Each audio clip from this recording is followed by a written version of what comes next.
beautiful people, and welcome to our Saturday Astrology Astro Corner Situation Station. We are knee deep in Gemini season at this moment, which is fun. It's great. I hope the conversations are conversating, and it's been interesting already. This Uranus and Sun Cazimi moment has already brought to the surface some interesting conversations. I will say that I am absolutely practicing leaning into the details, leaning in and asking questions, understanding that we don't have the full story, and that's okay. Sometimes we just don't have the full story, and sometimes we just need a little bit more information. We need to ask more questions. So I hope that during this transit, during this season, you're doing what you need to do to stay present and engaged in conversations, especially conversations that challenge you. We are in the season of talking. We are in the season of communication. So there's that as well. Any Geminis, though, in the house, please drop a comment. Say hello. I know we're out there. Today we're going to spend some time really breaking down the Gemini archetype a little bit more, because I find that... where am I? I find that it's helpful to understand it. And we'll see where the conversations go. We have maybe like 5 minutes or so still before we dive into personalized readings. So if you have any astrology questions, now is your moment. Now is the time. If you have any astrology questions, you can drop them in the chat. Anything goes.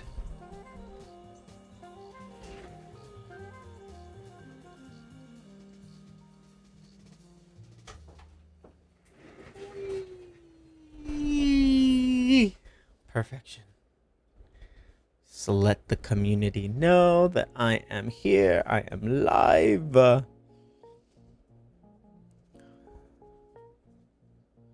Do do do do do do do. Do do do do. Hi, friends. We're live on IG. Come on over and chat some astrology.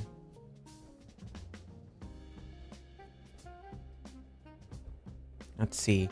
What plants are you saying these days? I don't know what you mean. 8th house, sun advice. So if you have your sun in the 8th house, first and foremost, understanding the sun sign as your source of sanity. It is the center of your universe. And whenever we feel a little cuckoo bananas, a little crazy, we got to do the sun sign work. So if you have a sun in the 8th house, we're of course talking about the sign of depth, transformation. We're talking about the sign of deeply psychologically, emotionally connecting with someone beyond just the aesthetics of superficial dating.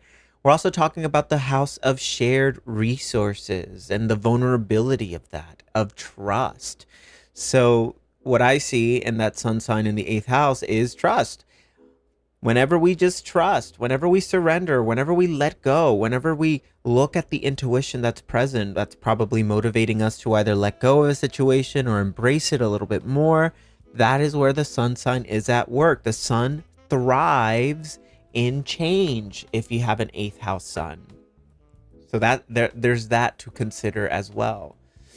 And of course, depending on the sign your sun sign is in, will tell you how you effectively do that 8th house territory work. So understanding here that the astrology, like, you do your houses. Your houses are the environment, the actions we take through which the archetype of whatever's in there, planets, celestial bodies, signs, that then comes through the house.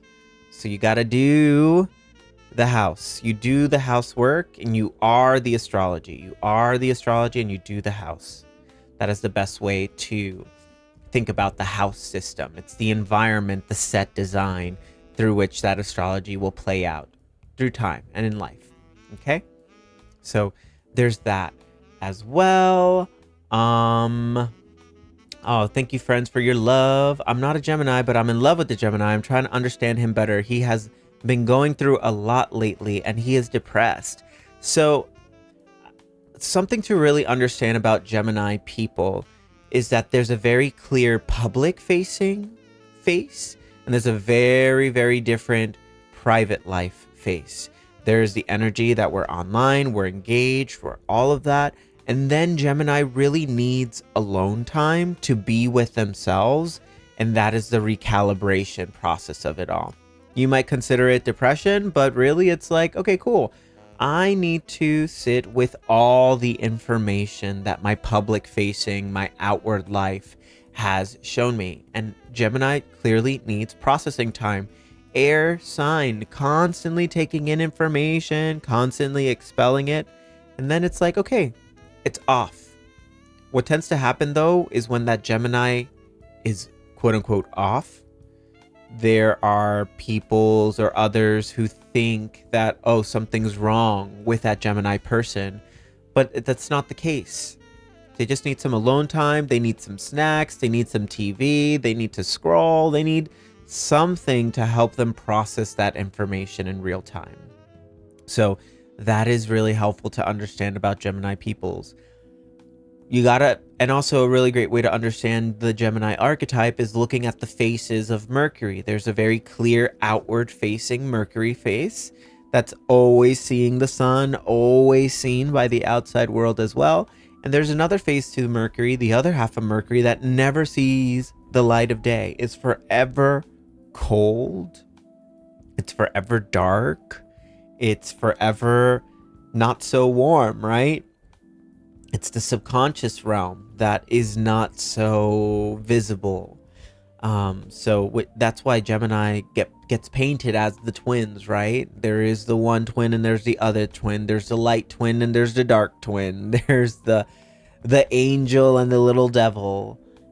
And that is totally fine. You know, we all have that in us ultimately. Geminis are here in the world to really be in that process, to show it as like the evolutionary leap eventually is to be able to hold all of it. And that's okay. That's okay. It's okay to have it all. Sometimes we just got to turn off the lights. That's fine. They will come back. Gemini, they bounce back, baby. They bounce back, and the charm is there. The charisma is there. The socializing is there. But maybe right now your partner is in some deep processing, which is totally a-okay. Yeah, he just needs some alone time. Give him all that grace. That's the best thing you can do as a Gemini partner, Gemini friend, Gemini parent, is in these phases where it's clearly like night and day. When they're in that night phase, just give them that time. Give them that space. They need that. They need an environment where they don't feel like they have to be on, so that they can do that self-care. Do that self-care, right? Another question coming in here from Instagram. What is our actual zodiac sun sign or moon sign? Well, your sun and your moon sign are two different components of your chart, right? You have your sun sign, which is what most pop culture astrology refers to. It is that source of sanity. It is the center of your universe. And it's how you naturally magnetize life. It's the way you magnetize life. It's the experiences you magnetize through that sun sign, source of sanity. Now, your moon sign is your source of happiness. It's the emotional body. Whenever I'm sitting with clients and I'm like, okay, cool, trying to help them do their astrology, I'm like, how do we get you back to your source of sanity? And then through that source of sanity, how do we get you rooted in some happiness, which is your moon sign, depending on the archetype it's in. So for me, I'm an Aries sun. My source of sanity is action. It's impulsive energy. It's bravery and courage. It's testing the limits, right? Now, the house will tell you the environment through which that sun sign feels the most sane. So for me, My sun sign is in the 7th house of relationships. So in partnership, doing something with my partners, doing something where I'm growing, doing something where we're building or whatever, like something that is very like action oriented in relationship is an environment through which that 7th house feels like, okay, cool. I'm okay. I'm not insane. Now, your moon sign is that happiness planet. And for me, my moon is in Capricorn. So I quite naturally, emotionally, for happiness, like work. I love work. I love discipline. I love structure. I love building things. I love, again, we're testing the limits very much like Aries, but through an earth sign. So like building with my hands, engaging in this work. That is very much that Capricorn moon territory. The environment this moon feels the most happy is in the 4th house where my moon sign lives. So moon in the 4th house, my home, my family, my emotional body, like those routines, like making sure I'm doing the work and preparing the emotional body to bring myself to this work, physically building home as well with my partner, with my family, with my pups, with my everything. Like when I do that work, I typically find that whatever melodrama I'm fixated on, whatever I think is inherently wrong, suddenly starts to feel a lot clearer. Now, part of your astrology is knowing when to, tap into that sun, tap into that moon as well. So very two clear evolutionary missions here for these signs and these planetary celestial body thingies. But ultimately, of course, you have your Venus sign, you have your Jupiter sign, you have your Mercury sign, you have a North, you have a South node, you have Chiron, you have Saturn, you have Neptune, it goes on. And all of these elements add more nuance to the self. All right. Great, friends. So we're going to do some personalized readings now. We're completely booked up for today. But if you would like to book for the future, absolutely, I encourage you to do so. If you're watching on Instagram live right now, all you got to do is comment chart and I will go ahead and send you the links for my offerings. I have 10 to 15 minute little mini readings that'll happen here on live. And if you want to do a one-on-one private reading, I have that as well, where we really go deep into your chart, into your astrology. That'll be sent out to you as well in that DM message.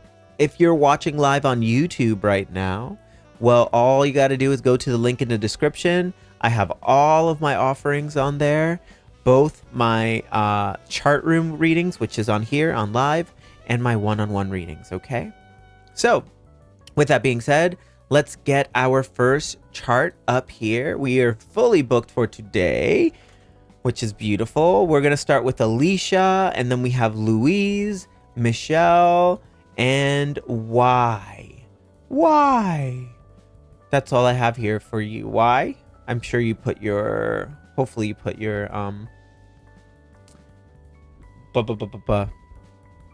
you didn't, but once we get there, we'll get there. So Alicia, you are on deck. Let me know, Alicia May, that you're here. I'm going to put your chart into my software.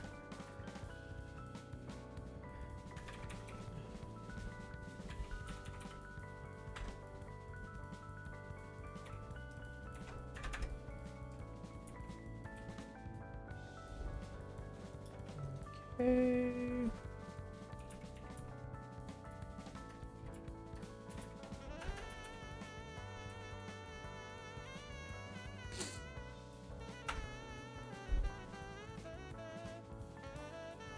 All right, reading your notes real quick.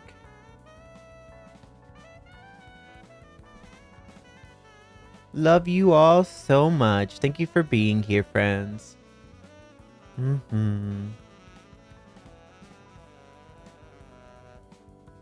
Yeah.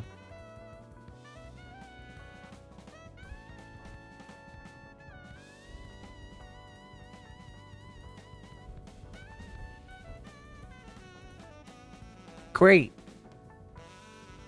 All right. Cool, Alicia. I'm going to pull up your chart here in just a second.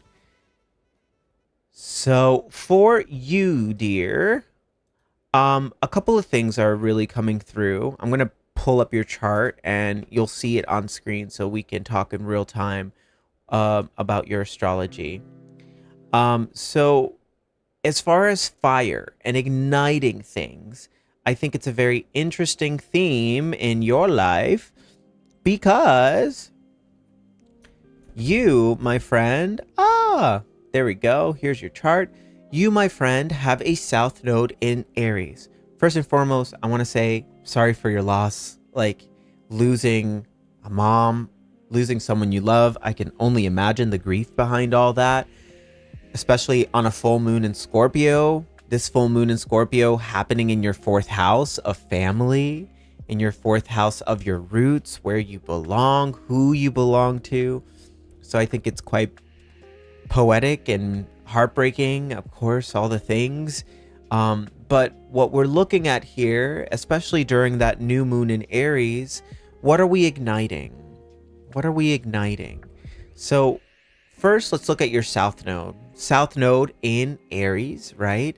So anytime we're looking at a south node, we're amplifying the shadow. We're amplifying the energy of that archetype. And in Aries, we're looking at control. We're looking at control. We're looking at tension. We're looking at the battleground, right? And I would say up here in your crown, in your 10th house, there is an affinity here of maybe we're a workhorse. We do a lot of work.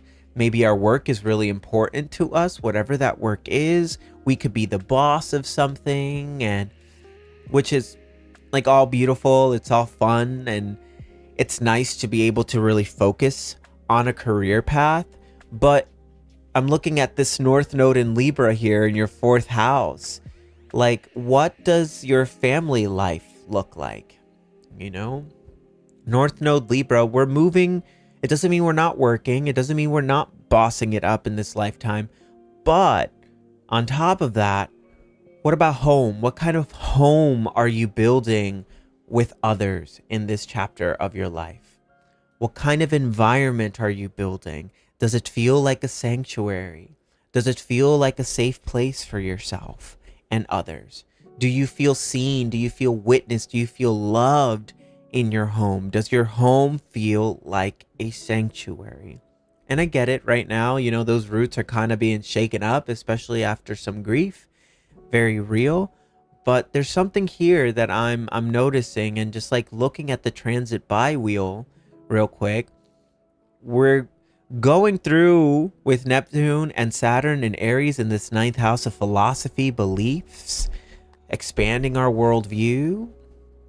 I think we're under review right now. We're exploring and testing the limits of our courage in this chapter right now. I would say we're probably wanting life to take a pivot right now.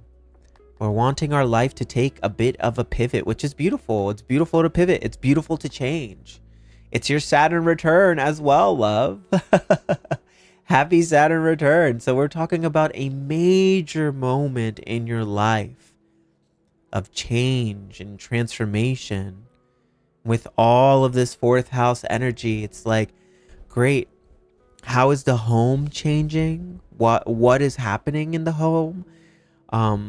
What does this new beginning mean? And where do we want to go? What do we want to do? What do you want? What do you really, really want and desire? And what can you do every single day to test the limits of your courage here in Aries? We're talking about passion and instinct and fire and love and all those beautiful things. But in the 9th house, we're going somewhere. It's a quest of meaning, of deep spiritual meaning as well. Who are you? And even with the grief, even with the energies of our family life and whatnot, who are we? If you were to remove all the roles, if you were to remove the job, the career, the responsibilities, all of that, what you're left with, hopefully, is Aries. And that's the sense of self, the essence of who you are as an individual. Who is that? Why is that? There's a deep philosophical quest for meaning here, especially with Saturn in Aries and Neptune in Aries. On top of all of this, we're going to have Jupiter moving into Leo in July here, which I love for you because the self, in many ways, as a Leo rising, the self is going through massive shifts and it's going through a Renaissance era. I think with Leo and with the Leo rising, anchoring and rooting yourself in joy as well, as we're processing grief, making joy, making love, making visibility, making passion, making that your compass. Your rising sign steers the ship of your whole chart, right? So the planet that rules Leo is the sun. Where is the sun in your chart? Sun in Aquarius in the 7th house. I like, what are your relationships looking like? What are your relationships looking like in this chapter? How can we, be more of that Leo energy to bring in and to invite in those close connections that we feel authentic in? The sun in Aquarius in the 7th house. Aquarius is an outlier. Aquarius is a weirdo. Aquarius is an outcast. Aquarius is a super emotional sign. You might not experience that on the outside, but trust and believe internally, they're feeling it all. And for you to feel that sun sign in Aquarius at its highest octave means belonging to people, belonging to others as well, committing to the right people. Who are you willing to commit yourself to? Which, if we're really wanting to commit to another individual, you best believe you better know who you are as well and what you bring, not to the other, but to yourself. Who are you? Who are you? Who are you as you carry and navigate this grief? Who are you as you process all the emotions that are present? Who are you? Who do you want to belong to? The question is, well, can I belong to myself? And then in turn, North Node Libra, it's a relational sign. It's a relational sign. Libra is the other. Libra is marriage. Libra is union. Libra is soulmate. Libra is twin flame. Libra is having relationships with other people who mirror something back to ourselves that tell us who we are even deeper. Something that you can never get on your own. And you have a lot of very independent placements in your chart. Leo rising, Sun in Aquarius, South Node in Aries, Moon in Taurus. Come on, we're just like, we kind of do things on our own. But I would say in this chapter, you need people. You need other people. It's beautiful to need other people. It's beautiful to give ourselves to others as well, and for them to give to you. There are some relationships here worth exploring and forming that I highly encourage you do so. Throw yourself into some community as well. We have Uranus in Gemini, Mars in Gemini as well up here. Like, throw yourself into some community. Throw yourself into exploring others and spaces, being a part of something. You cannot be the lone wolf for the rest of your life. It's so much in your chart is about needing other people. Needing other people, making connections and relationships with other people, bringing relationships, attracting relationships that tickle your mind just as much as they tickle your heart as well. But you got to put yourself out there. You got to risk belonging to probably the people who aren't for you in order to explore the people who could be for you. So that is all up there. That is all percolating. Also, we got to be real here. We've had all this Cancer energy. We've had Jupiter in Cancer up here in your 12th house of endings as well. 12th house of grief. It's the mother archetype. Talk about the mother archetype in the 12th house of where things end, which tells me in this 12th house, mom is still here. Mom is still here. Mom is still walking with you. Mom is still wanting to create some form of contact with you. So talk to her. There's a lineage of mothers present here with you that they're waiting for you to connect with them. They're waiting to see you in your quirkiness, your weirdo-ness, all of it. And like hopefully to inspire you to go out into the world and to make and bridge and build those connections that feel so right and so needed and necessary. Okay? So that's what I have for you, love. Thank you so much for your contribution. Thank you for giving me the opportunity to read your chart. That's all the time that we have for right now. Thank you for everyone in the space. Welcome. We're doing some personalized readings today. Just quick little 15-minute mini readings, 10 to 15 minutes. If you would like a reading for the future, it's linked in the description on YouTube. And it's also, if you comment chart on Instagram, if you're watching live on there, I will go ahead and send you the links.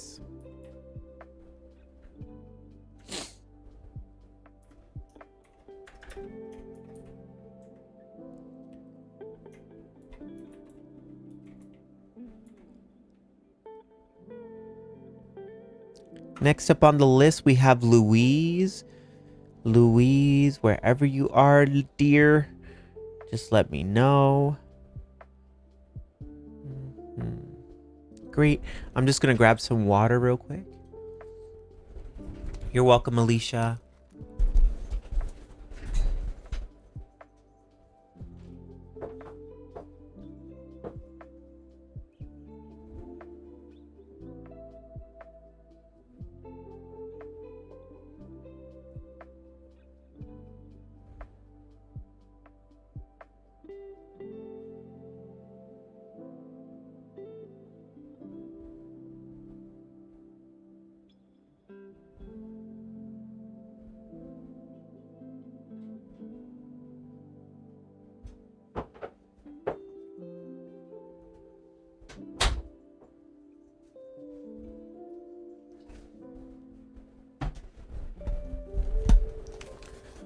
All right, so this message is for Louise Hahn.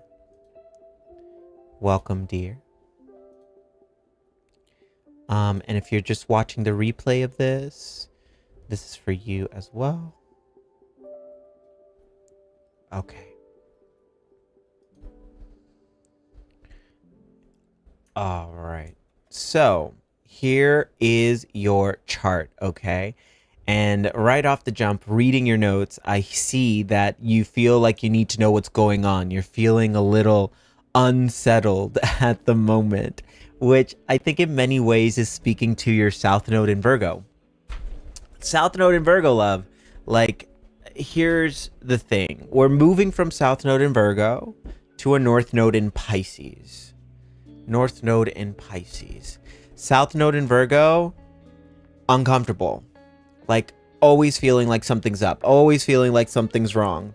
Trying to fix a situation. They're like hyper fixators and fixers. And they're just like, something's wrong. So I gotta do something with this.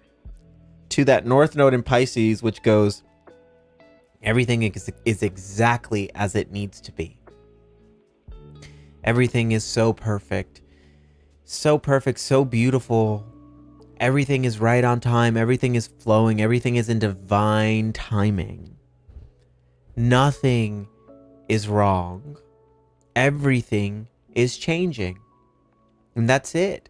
There's no escape from change. There's no escape from endings. There's no escape from any of it.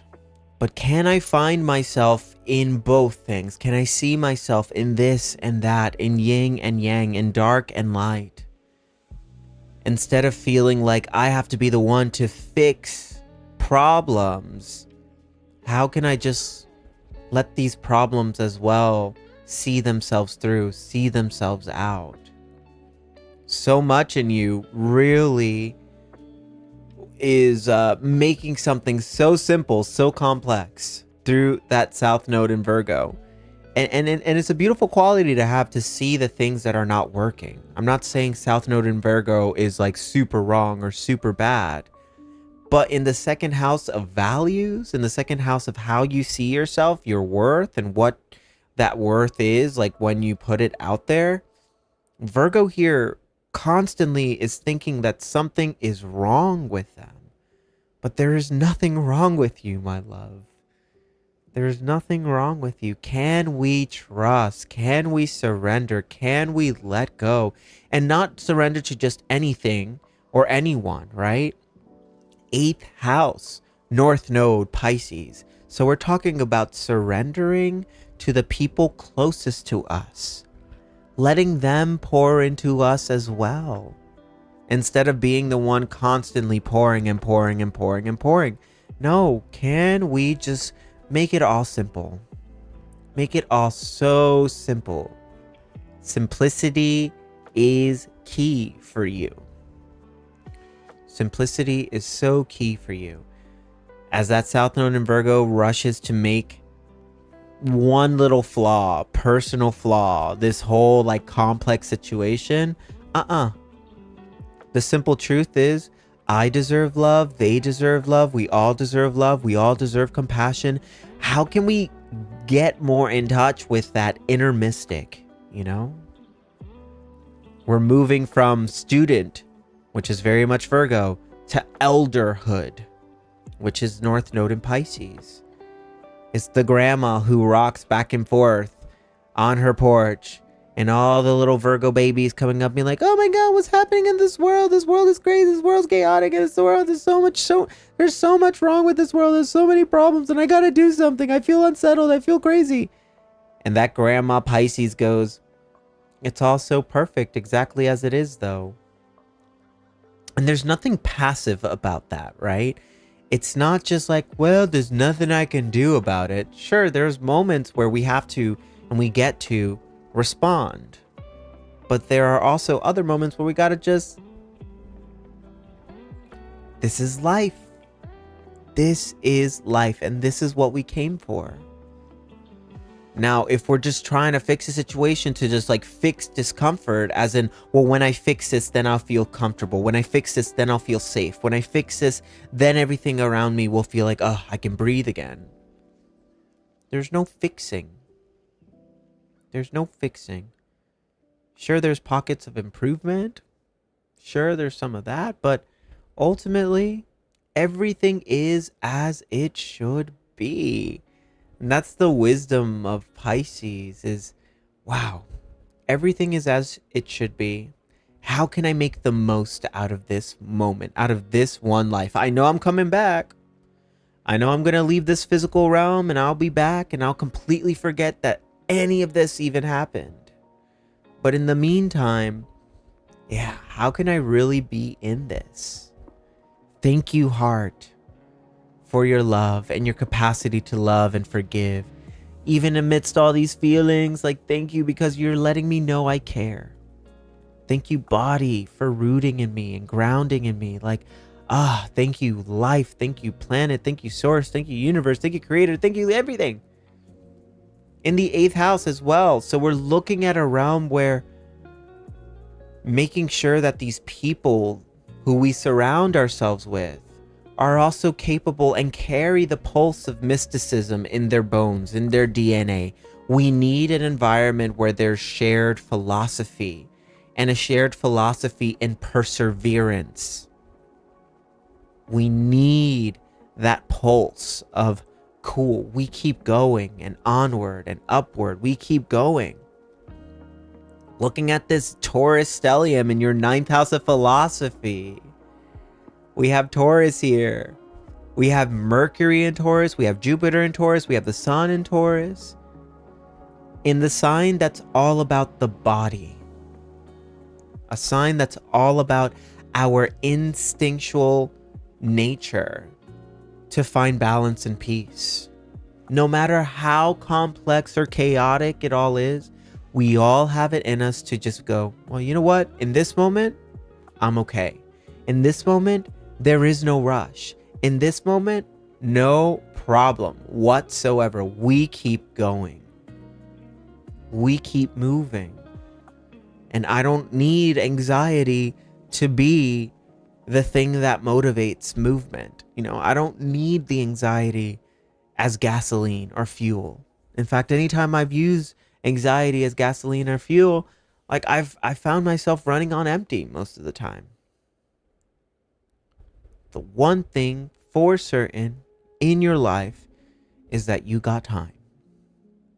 Whether it's in this physical life or the next one, time is a construct and it keeps going on and on and on and on and on. Nothing is wrong. If anything, the one thing that I would say is wrong or uncomfortable or worth sitting with is this idea that something is wrong.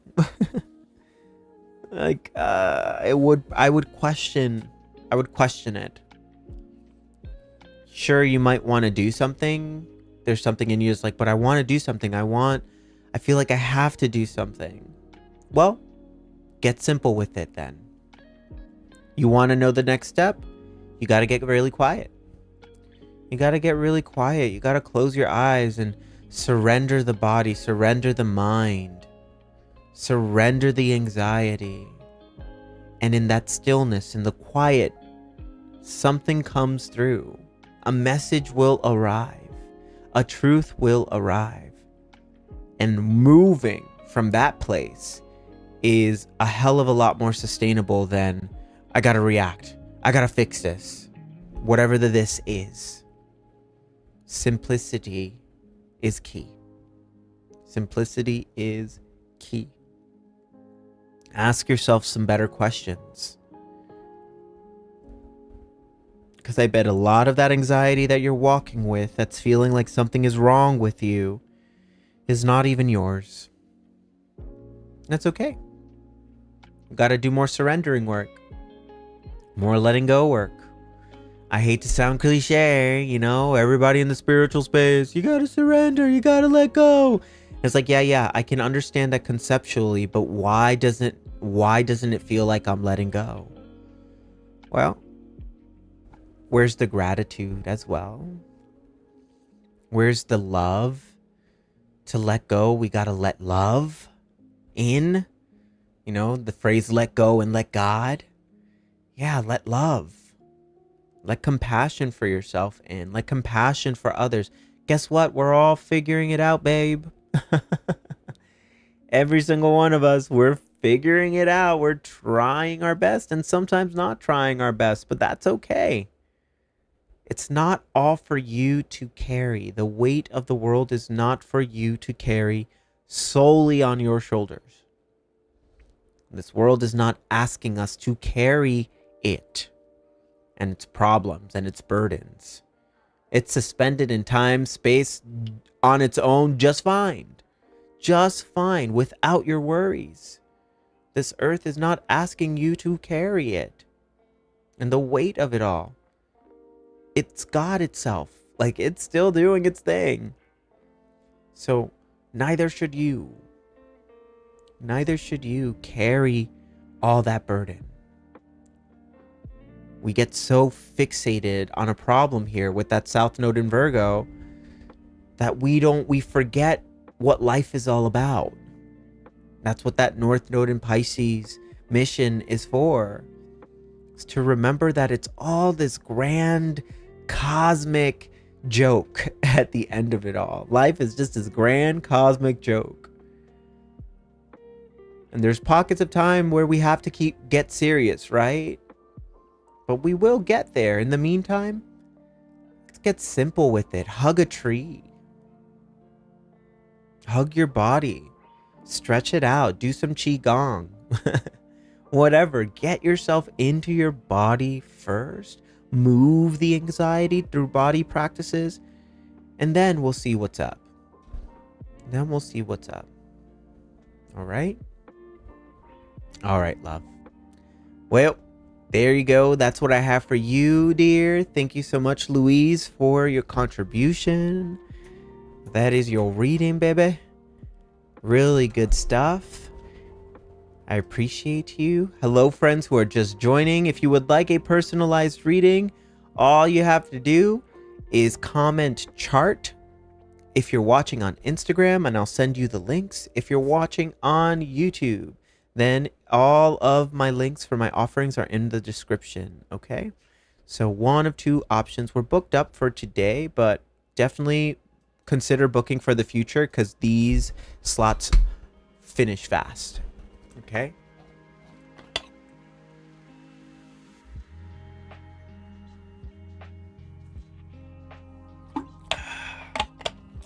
Next up on the list, we have Michelle. Wherever you are, Michelle, let me know that you are here. And we'll start your reading. In the meantime, I'm going to put your chart here. Pull up your chart.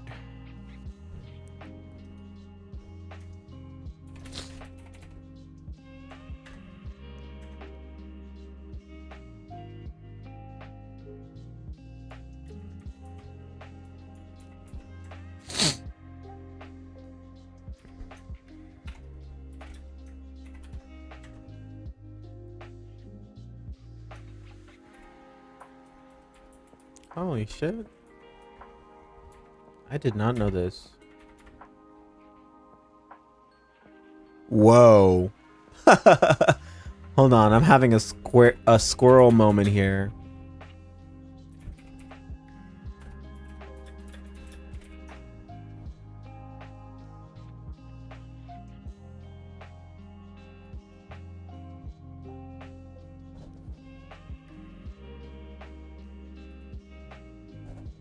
Wow. Wow, wow, wow. So, I am... Michelle, this reading is for you once we get there, but I saw in your notes that you were born in Palestine, Texas, and I'm pulling up Palestine in my software for, to pull up your chart. And I'm not realizing how many Palestines as a city there are in the United States. Like, y'all, there's Palestine, Texas, Palestine, Illinois, Palestine, Arkansas, Palestine, Ohio, Palestine, Mississippi, Palestine, Tennessee, Palestine, North Carolina. What? This is crazy. I never knew this. Wow. Wow, wow, wow, wow, wow, wow, wow. Anyways, I just had this squirrel moment because I'm just like, of course, forever and ever free Palestine. And it's like, wow. Underneath my, like, this was here the whole time. Had no clue. Wowzers. Anyways, just wanted to point that out. Wowzers. All right, friend. Michelle, this reading is for you. I am just reading your notes here real quick.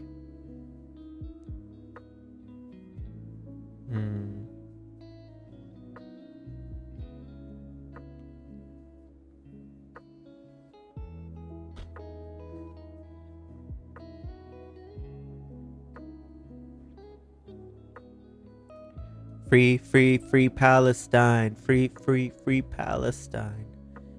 All right, friend. All right, love. Here we go. I'm going to pull up your chart here. Here's your chart. Beautiful chart. First and foremost, yeah, we're going through a breakup. It sucks. Breakups suck. As an Aquarius sun, you have an Aquarius sun in your 7th house of relationship, 7th house of partnership. A couple of things I really want you to understand as an individual.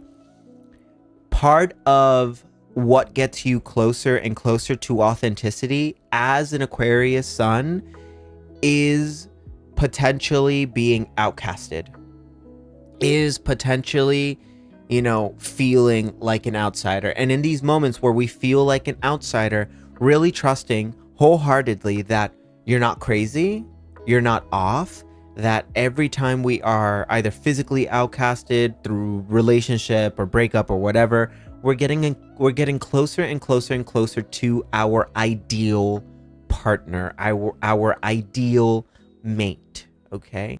Because with the 7th house sun in Aquarius, well, 7th house sun, first and foremost, relationship is going to be a big overarching theme in your life, whether that's platonic relationships, physical relationships like marriage, or business partnerships. All relationships are taking on this sun quality. So there's a concentration of energy here for relationships.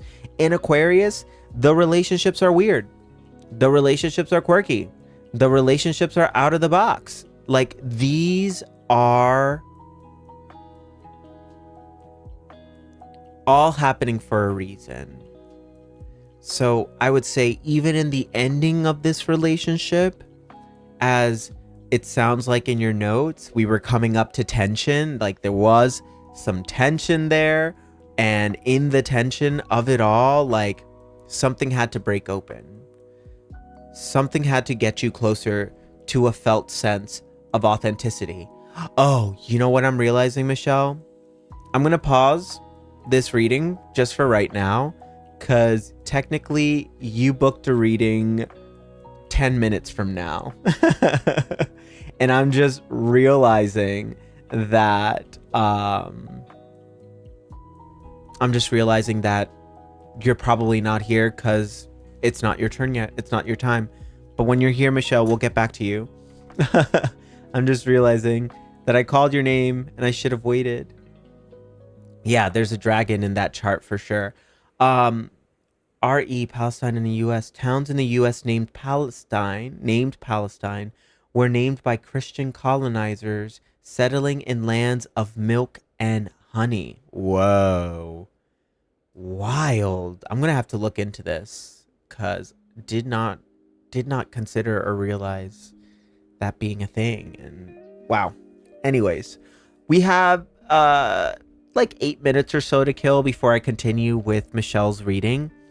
If you have any questions, if you have a question, whoever posts it in the chat, whichever question really seems like something we can chat about for a little bit, I'd be happy to answer it. If you have a question about your specific chart, I'll probably skip over that one, because I can cover something like that in your chart reading. But if you have an overall general question about astrology or anything like that, so yeah, Aquarius. I love Aquarius.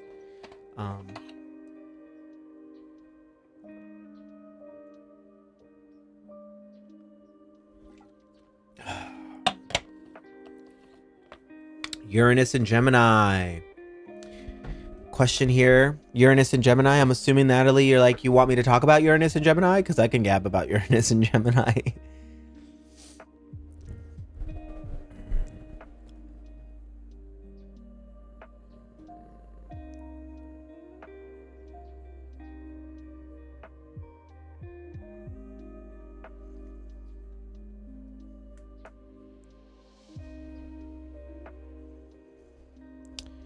Great. I love this question. Astro Shit Official. Do you use whole sign or Placidus? Which one do you prefer? So I use both.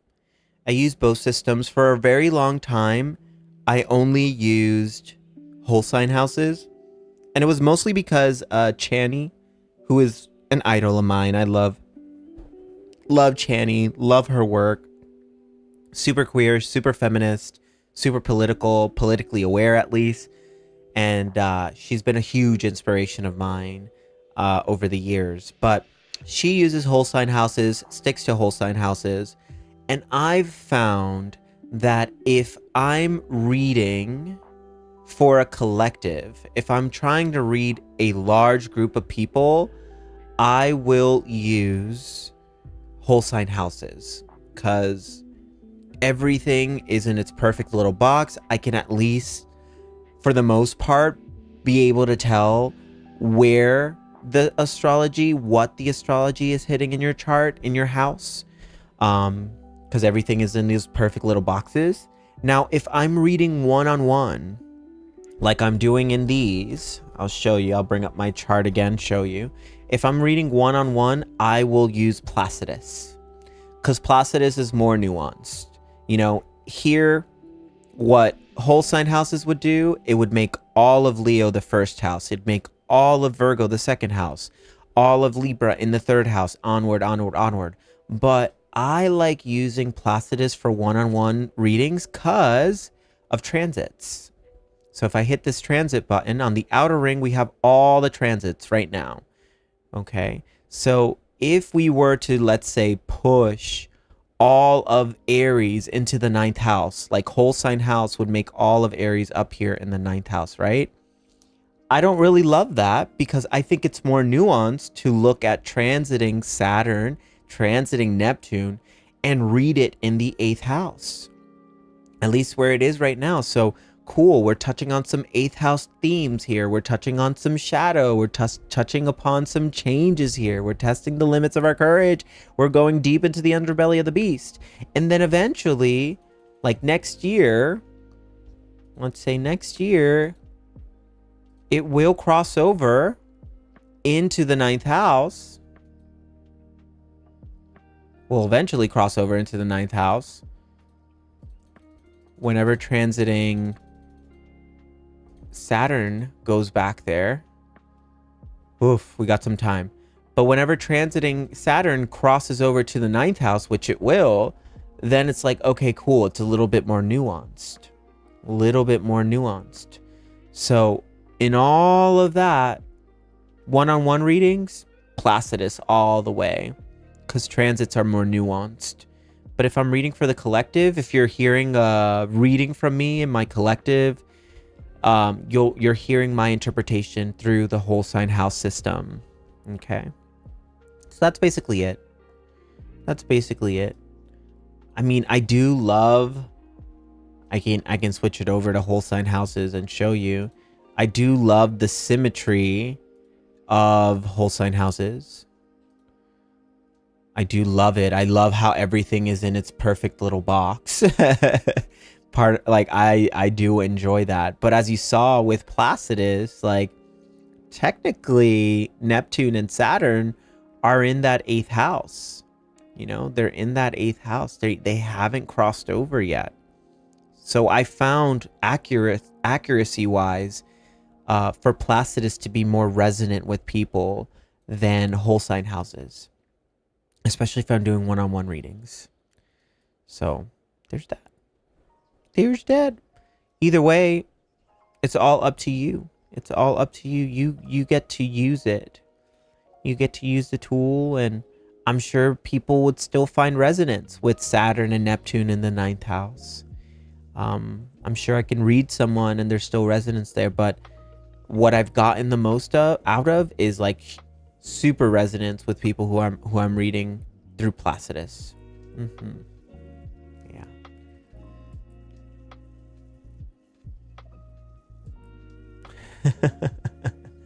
It's gonna be an experience. Another question here. What a full moon transit on a natal moon can feel like. I love that. Really, really good.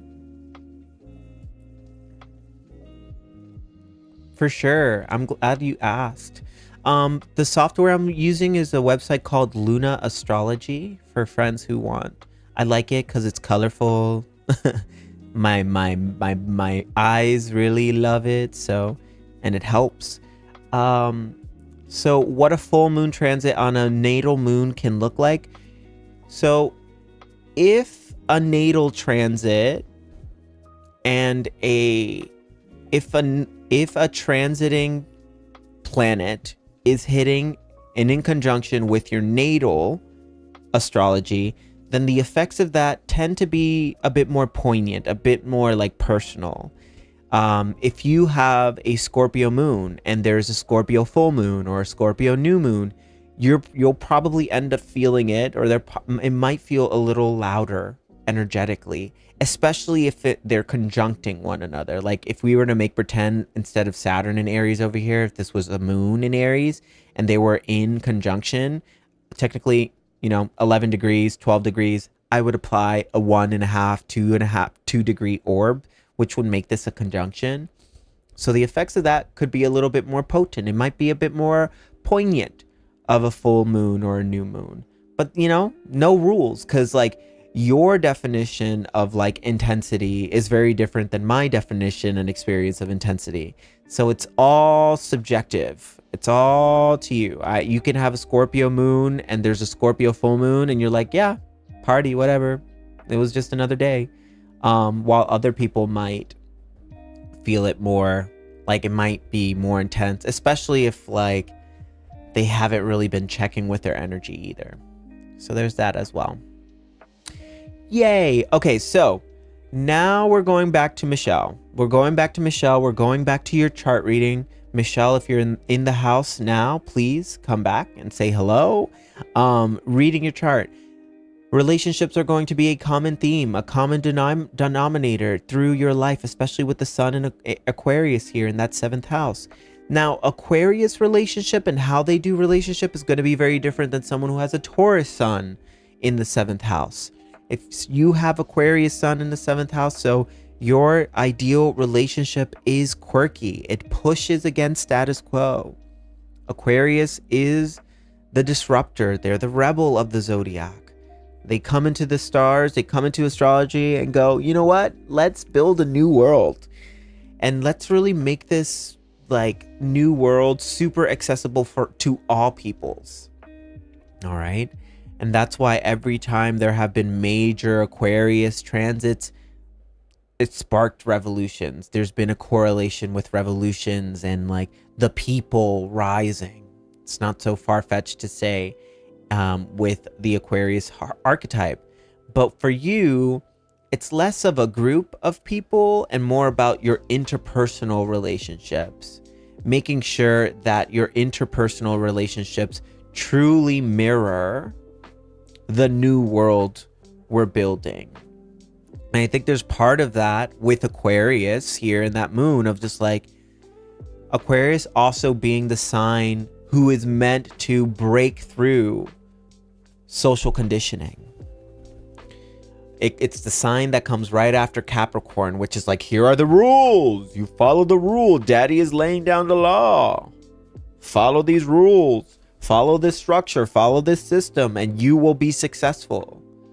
And Aquarius tries on the system and goes, it still doesn't really feel like me. It feels like a chain. It feels oppressive. It feels icky. It feels like I have to be someone I'm not.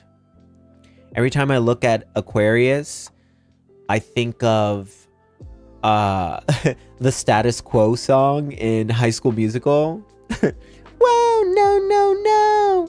Stick to the stuff you know. It's very much that energy, and the tension of Aquarius is hearing internally and perceiving all around them, everyone sticking to a status quo, and how limiting that all is. Okay? That's why it's so limiting. And it's like in Aquarius, in the 7th house, really wants relationship, but also also wants to be an individual in that relationship as well. Wants to push the boundaries and the limits of relationship.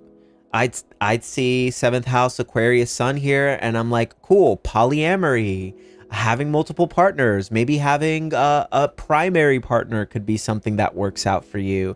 Of course, doing this all ethically, and making sure that all peoples in the relationship are really understanding of that. I think 7th house Aquarius like wants to bring relationship to the next level, whatever that is. And you'll find time and time again when you are too traditional in your relationships and you get married, you have the kids, you have your marriage certificate, you have your joint bank account, and you just like follow all those rules. Now, I'm not saying all those rules are inherently wrong. If you had Sun in Libra in the 7th house, I'm like, yeah, maybe it's worth exploring that traditional. There's a reason why there are traditions like that. And for some souls in life, they need that. based off of your astrology, yeah, they need that. They want that. They want the home. They want the white picket fence. And there's nothing wrong with that. But for you, there's something about that which is not in resonance for you. You don't look at the white picket fence and the nuclear family and go, yeah, that's me. It's more so like, Aquarius wants a community. Aquarius wants a community to belong to. Wants a space where everyone's helping each other. You know? Also looking at your 4th house of family, of home, we have Sagittarius down here in your 4th house. So Sagittarius 4th house, it's like making sure that that home also mirrors the gospel you came into this world with. Sagittarius, Jupiter and Sagittarius too. Freedom. Freedom, freedom, freedom, freedom. I want to be free. I want to see the world. I want to see through the eyes of God. Wanderlust. I want to voyage to the outside world. You have a philosophical soul. Your soul is so philosophical. The connections you want, so spiritual. It's not just any relationship. It's not just anyone you're building a home with. No, baby, we're building a church. In the 4th house here, Sagittarius. We're building a church. We're building a temple. We're building a sanctuary here. A place where anybody could come in and be themselves. And that right there, be yourself, is what Aquarius at its highest octave is all about. Can you be a part of a collective, of a group, still contribute your part, and still be authentically and wholeheartedly yourself? It's opening up your heart, your mind, soul, body to the misfits, to the weirdos, to the people who are outcasted, who are on the outside, and going, great, I am going to do the work in building that. The last little nugget I want to offer you, Michelle, is South Node in Capricorn and North Node in Cancer. Anytime we're looking at South Node, we're amplifying the shadow of that. We're making the shadow bigger, right? And in Capricorn, the shadow of Capricorn is working too hard, to an exhausting degree. Talk about beating a dead horse. The horse is dead, the horse is dead, the horse is dead. Maybe I can still get it to work. Maybe I can still get this to be something. I can't give up. And clearly, everything in your body, everything in your mind, everything in your soul is telling you, hey, babe, it's over. It's over, it's over, it's over. Let that shit go. And it's not like we're here to avoid hard things or challenge. I would say there's part of you that really does enjoy challenge. But when that challenge is clearly at odds with what you are already intuitively discerning for yourself, then we got to look at that. To which you have this North Node in Cancer in the 11th house of community. Matriarchy, mom. We're moving from dad to mom. We're moving from, when are you going to learn your lesson, kid, to, here, come here. I love you. I see you. I value you. Warmth. You are deserving of warmth. You are deserving of love. Opening up your heart. We're going from the stiffness that is Capricorn to the mush that is North Node in Cancer. And now it's not all mush. Cancer still has a tough exterior. It has some protection. It's not completely vulnerable. You look at the crab. There's still some tough exterior, but on the inside, babe, mush. Mush. Warm. In the 11th house of community as well. And look at this grand kite you have going on here. You have a grand kite. We have 7th house of relationship. We have 3rd house of communication. We have your 5th house of creativity. Opposite over here, we have your North Node in your 11th house. Like, once we find that community, once we have that community and we establish that community, that we feel like we belong, ooh, then we'll worry about the relationship will fall into its place. The great work we're really wanting to do will fall into its place. The people we want to connect with and conversate with and have conversation, all of this, your whole chart will open up when we start with that community. So Michelle, I really encourage you to ask those questions and to start searching for it. When you think of chosen family and people you really want to belong to, people you would love to have a Sunday barbecue with and bring your kids to that. And when you think of belonging to others, trust with that sun in Aquarius as well. It's not just one person. It's not this one person till death do us part. No, Aquarius doesn't want that box. Aquarius wants, they want to belong to it all. All right? They want to belong to the right people, multiple people. The relationship you're meant to have in your life, 7th house, Aquarius sun, it's not anywhere in the mainstream. You'll never find it in the mainstream. You'll probably never see it in a movie. You'll never see it like everyone doing it. It's so quirky and so out of the box and so different. And that's the point.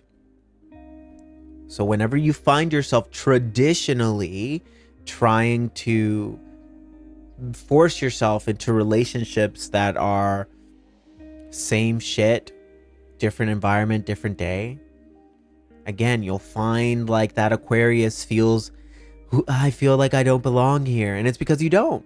And that's not a bad thing. You know, knowing where we don't belong or where we don't want to belong leads us even closer and closer and closer to the people who we do want to belong to. And there's nothing wrong with you for not wanting to belong in this particular sort of lifestyle. It will work for other people. There are other people who are just like, yes, give me that.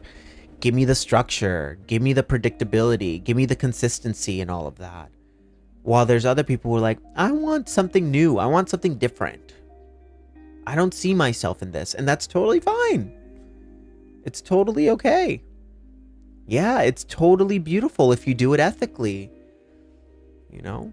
This is a chart of someone, especially with that 11th house north node, like, go to a commune. Go to a commune. Start one if you really want to, whatever that is. Like, think of people you can really build with and spend time with. It's not just one person. You need a space that feels matriarchal, that feels like, yes, this is it. All right. All right, dear. Well, that's what I have for you, Michelle.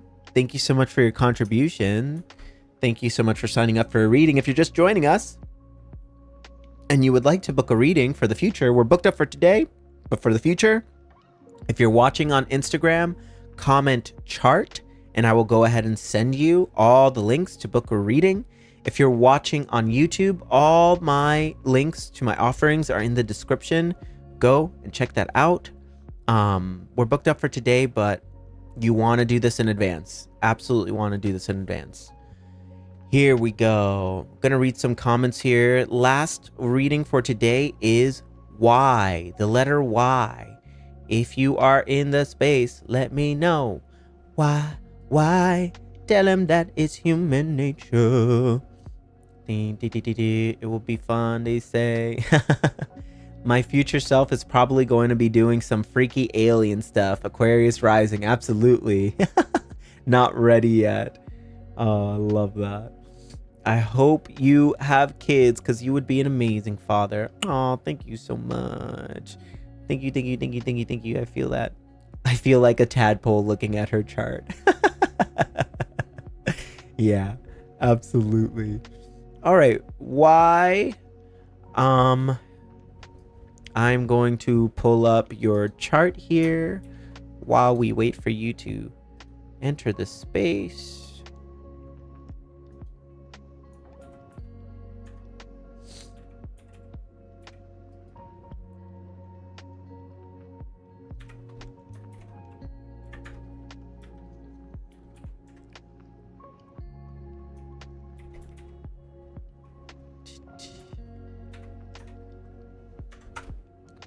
Latvia. Let's see. Everything.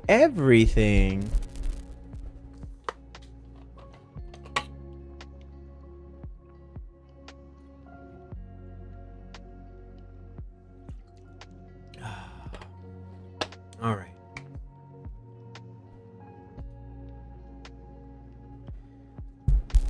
Will you be going to StarCon? I've never heard of StarCon. That sounds exciting. I'm gonna have to look into that. Maybe I'll get a booth. Who knows? All right. This message is for why? For why? Because. So I'm sorry. I hope I'm not making fun of your name. I'm assuming here for your name you put the letter Y because you wanted to remain anonymous or something. But hopefully I'm not disrespecting you, and if I am, let me know. But for you, Y, you put in your notes everything. You want to know everything. You want to know everything. I wish I can tell you everything. If you want to know everything, you can book a one-on-one reading with me, and we can really sit down for a whole ass hour and go through your chart. But if anything, let's talk about your primal triad. For a lot of people, sun, moon, rising, it's your anchor. Sun, moon, rising. That is your anchor. That is who you are meant. If you don't know anything about your chart, just know your sun, moon, rising. Sun sign being your source of sanity. It's how you ground yourself and root yourself. Your moon sign being your source of happiness as well. And your rising sign being what steers the ship of your entire chart. Okay? What steers the ship of your whole chart. So we'll start with your sun sign, source of sanity. Sun in Libra. Libra is the holder of paradox. It's the holder of this and that. It's the relational holder of this and that as well. It is the sign that is ruled by Venus as well. So we're looking at the qualities of peace, love, harmony, balance in the shadowy sense. If we're not in that source of sanity, indecision, not knowing what we want, too many options to choose from. And because you can wholeheartedly see yourself in all of those options, then it gets a little cray-cray. It gets a little weird. It gets a little clunky. It gets like intense. But for you, with this sun sign in Libra, what we're looking at is also art as well. Art, beauty, culture, being in environments that really inspire you can help that sun sign feel at ease, at peace, okay? Peace is a beautiful Libra word as well. Justice, peace, being at peace with yourself, being at peace with others as well. In your fourth house.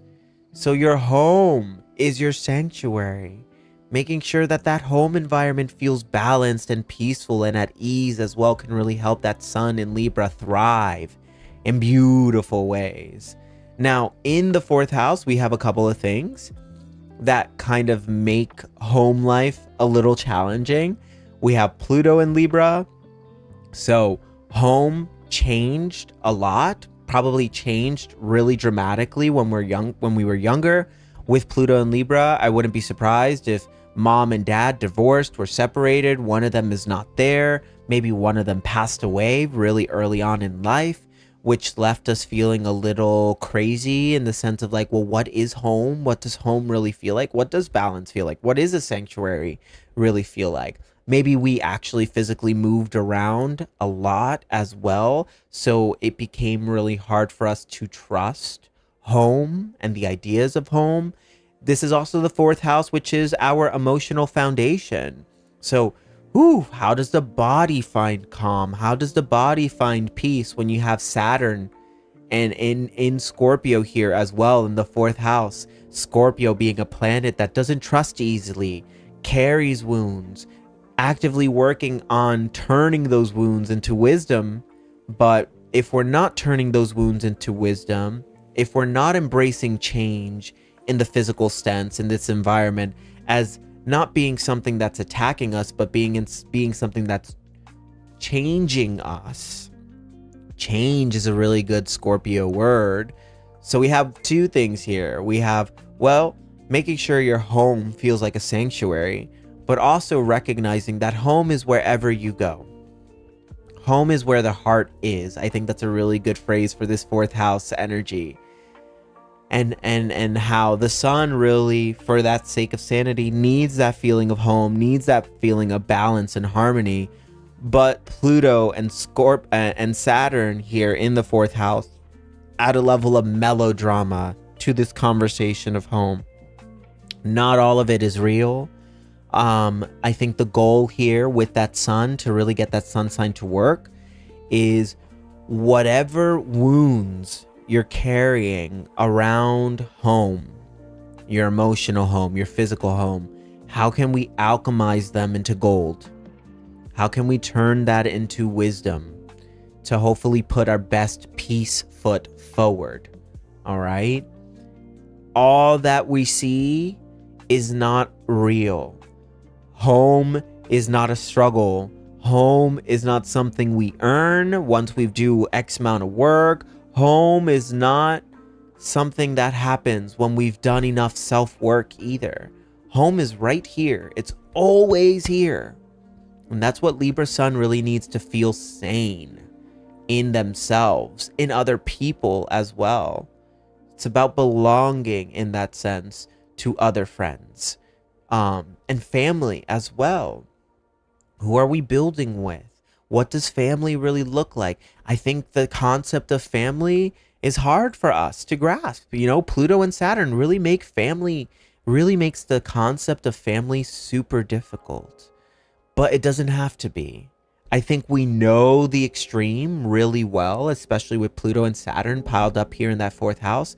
And the sun in Libra, which is the evolutionary path for you, is to now explore the other side of things, which is, hey, in this right now moment, I am at ease. I am at peace. In this right now moment, I'm good. Can you find yourself in the eye of the storm no matter what's happening? It doesn't change the chaos around you, but it changes how you see it, which will in turn change you. Saturn here in Scorpio, what home is going through a process of maturation in this lifetime. We are aging like a fine wine. And sometimes it just means, okay, cool, this isn't home. And then I know where I want to explore home next, and I'm going to go there. I'm going to move in that direction. I'm going to change the environment until you eventually start realizing the through line in all these changes and moves is like the one thing that remains constant, the common denominator in all this change is me. It's me. I still eventually find equilibrium. I still eventually find that I'm okay. So, how do I find that? How do I walk with this wisdom instead of against it? Now, there's your sun sign. Let's bring in your moon sign as well. Your source of happiness. Sun, source of sanity. Moon sign is what? Source of happiness. You have the mooniest of moons. You know, Cancer is classically ruled by the moon, traditionally ruled by the moon. And these qualities of water, right? Intuition, emotional life, the archetype of the mother as well is associated with Cancer and the moon. And this idea that there is an emotional body under here that is constantly communicating with us. We already have a highly perceptual thinking sun sign, a very heady sun sign, who wants to be liked and loved by everybody, sure. But deep underneath all those layers of like superficial contact with others, that kind of just scrapes by the surface, deep in that 12th house, you carry a lineage of mothers, of women, of maternal influences in the 12th house. That's what we're dealing with, the spiritual life, the realm that exists beyond the physical realm. You want to experience happiness? You got to be alone. 12th house of solitude. Got to be alone, and not just be alone, but like nurture that self Nurture, love, warm. Be the mother you've always wished you had. If mom is with us still and we have a really great relationship with mom, well, what are those qualities that mom carries? How does she express her love to you? Now we get to express that love internally as well. In the 12th house of solitude as well, we're looking at the 12th house of astral projection. We're looking at the 12th house of lucid dreaming. I think there's a lot of powerful emotional work we can do here in that 12th house that ultimately gives us that permission to surrender. Gives us that permission to surrender. We're letting things go. And that moon in Cancer really needs to go out of its comfort zone to let go. To let go. And in the letting go, we find that peace again. We find balance. We find comfort in the paradox, in the gray area. That is where non-duality is possible. And that is where you become more possible, right? Now, throw that all in with a beautiful rising sign, Leo. Like, we have no problem being seen. There is a level of dramatics to Leo here that takes on a quality like this drama kid that we have inside of us. And I think so much of Leo reminds us that deep down inside, we all evolutionarily carry a desire to be witnessed. The story that comes to mind with Leo is this little girl swinging on a swing, right? She's on the playground. Mom and dad brought her. Mom and dad are engaged in some conversation with someone. And this little girl is going high on that swing, higher than she's ever gone before. She feels like she's flying. And she's so proud of it. So proud of it. So proud of it that like she just has to scream and shout to her mom and dad, "Mom, Dad, look at me. Mom, Dad, look at me." And mom and dad does one of two things. Either they keep talking and talking and talking, completely ignoring the child, or they witness that child and go, "Oh my God, honey, you're flying," right?